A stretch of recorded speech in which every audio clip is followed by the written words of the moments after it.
Sasagot po tayo ng katanungan. Ang katanungan po ganito: sino ang panganay ng mga patay? Ang panganay po sa mga patay ay ang Panginoong Hesukristo. Ganito ang mababasa sa Pahayag 1 verse 5.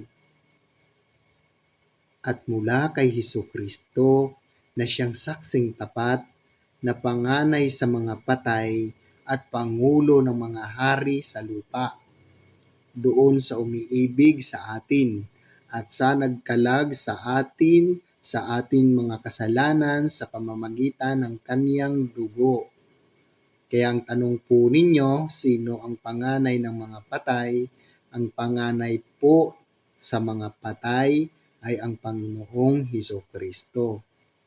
Inuulit ko, ang Panginoong Hesukristo po ang panganay sa mga patay. Kaya hanggang dito na lang. Marami pong salamat sa mga nag-like.